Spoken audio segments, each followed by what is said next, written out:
channel. I'm Dr. Mohsen Raj. I'm a DM cardiology student at AIIMS Delhi.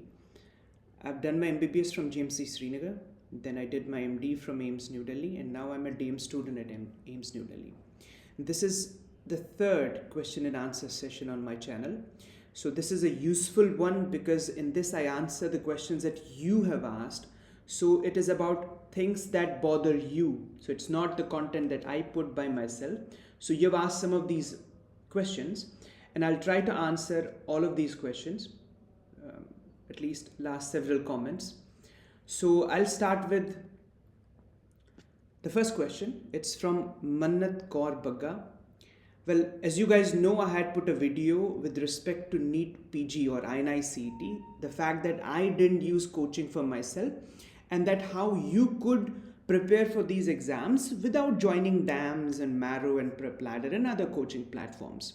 The question is about, can the same be true for NEET UG? So sir, please make a similar video on if we need coaching to crack NEET UG, and if we don't, then what should be our strategy to self-prepare from class 11th? Well, I personally believe that coaching is important at that stage.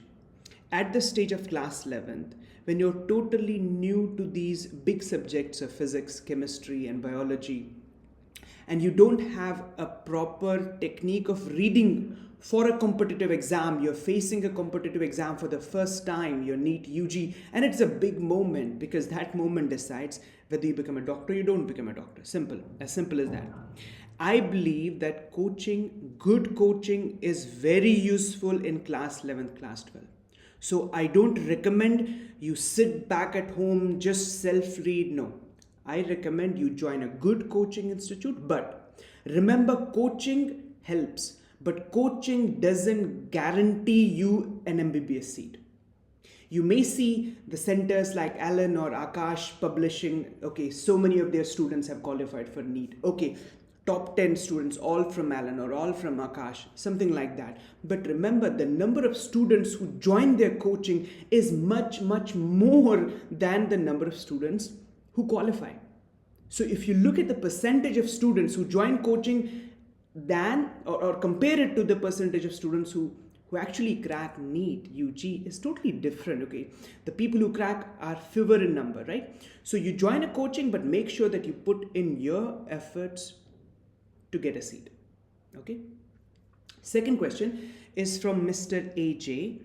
Kindly help choose the course. What should be my current plan? He's in second year of MBBS in a Delhi Medical College, and he's choosing anatomy from some Dr. Ashwini who teaches in BBMCI, physio biochemistry from Marrow, pharma from GRG, patho is some 3-4 books, micro again searching for some lectures, and he's confused and he's genuinely confused. I picked this question because it's a request to all of you students in MBBS, first year, second year, or third year. Do not skip the standard textbooks. I mean, what is so good with someone in this Dr. Bhatia Medical Institute or Marrow or some other institute? What is good with him as compared to a standard textbook? I mean, you have to read the standard textbook and you have to read just one book per subject. You don't want to choose lectures from one medical center, notes from the second medical center, and then a textbook from some other author. You don't want to be doing this. You don't want to be confusing your brain. Choose one source, read that source multiple times. That's more than enough. And trust me, if you read a standard good textbook, for example, for anatomy, if you even read B.D. Chaurasia, for biochemistry, if you read Harper, for physiology, if you read Guyton, for pathology, if you read Robbins, that's more than enough. I mean, you don't have to look for any other source in your MBBS in your first year, second year. No question of coaching. Focus on standard textbooks. Focus on one book at a time. And this is true even for NEET UG students. Don't read 3 books for biology. Just focus on one. The NCERT biology. Don't read at the same time your coaching notes, Truman's, Dinesh's, elementary and all that stuff. Don't do that. One book per subject and you master that book. That is the strategy of toppers. This has been my strategy. I don't focus on 10 books of one subject. I focus on one good book of a subject. So that way you won't be confused. Standard books for each year. So this is with respect to MBBS. I've just enumerated, and I'll make a dedicated video on this. This is going to be a long answer, but in short, I will mention books that you should not skip in MBBS.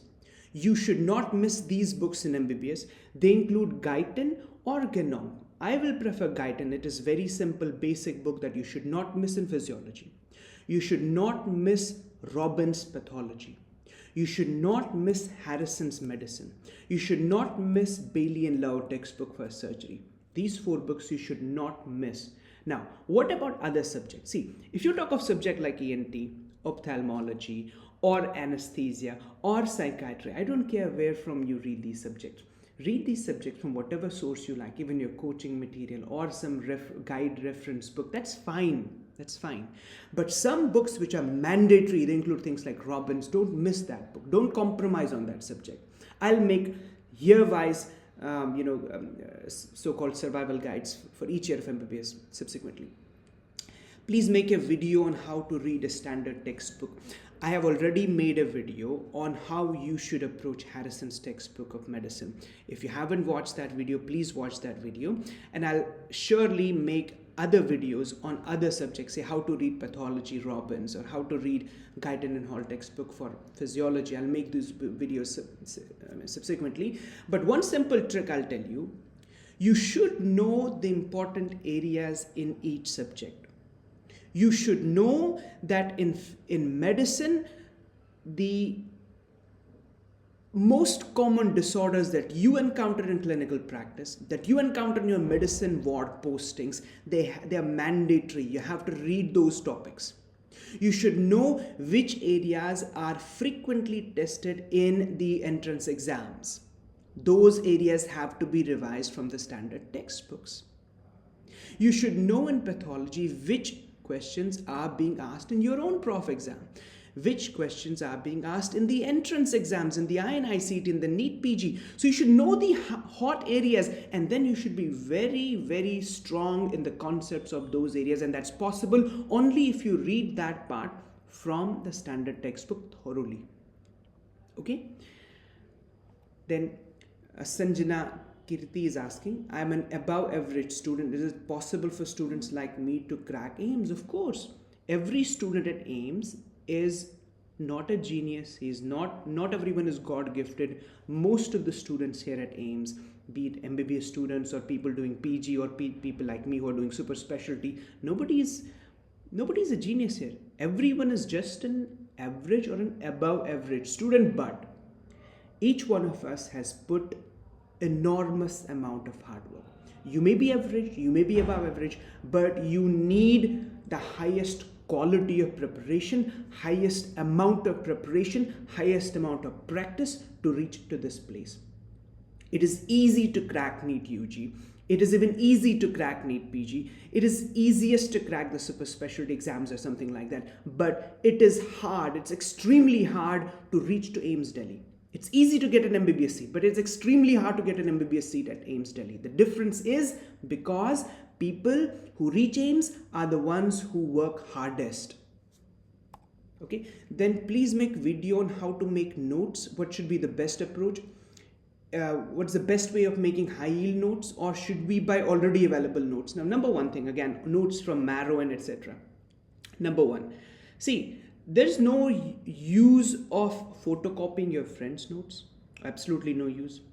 There is, I think, less use of notes from a coaching center, unless you've attended that particular class.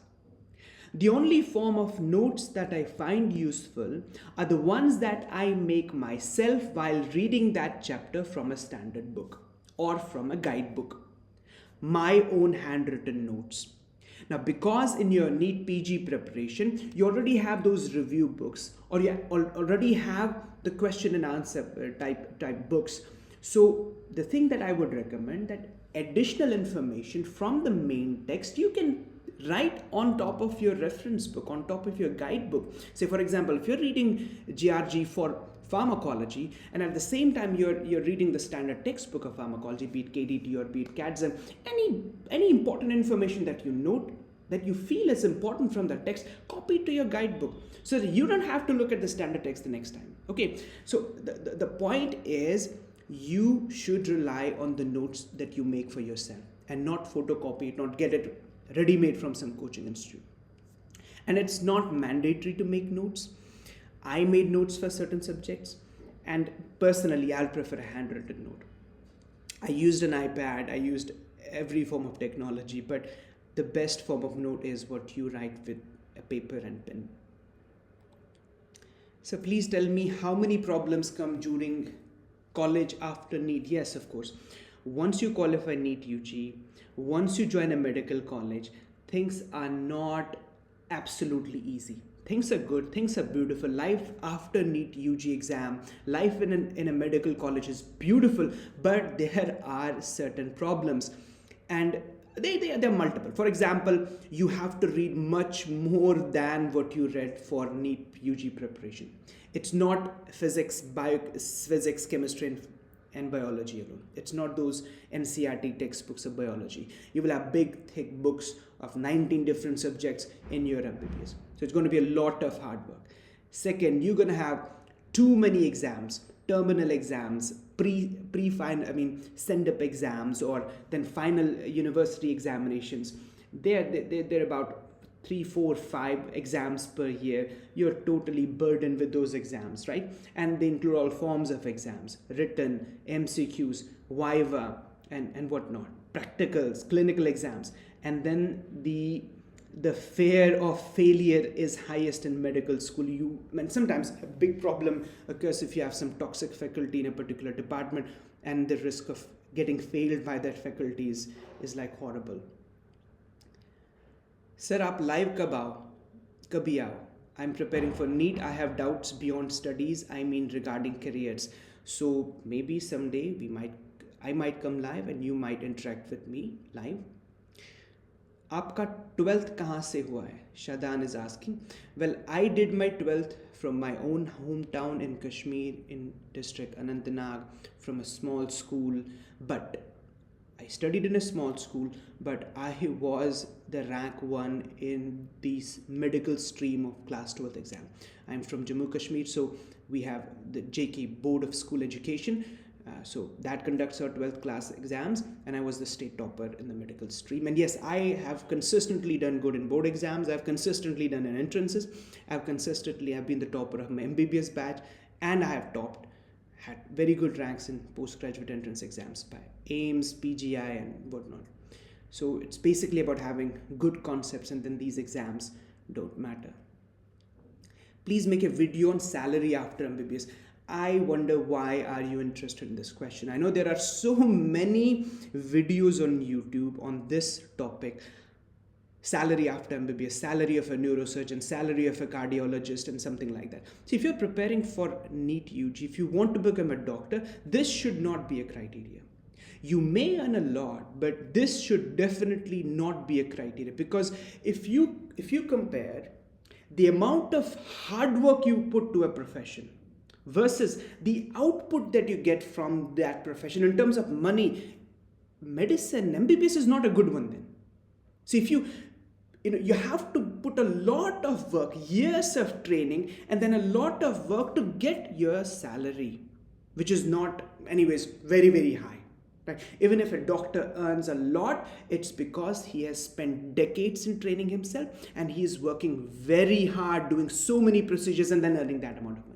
If you want to earn money, there are much easier ways than to do MBBS and knowing about its salary. So I don't think this is any valid question. So I think this is enough for today. Do post your questions below in the comments section.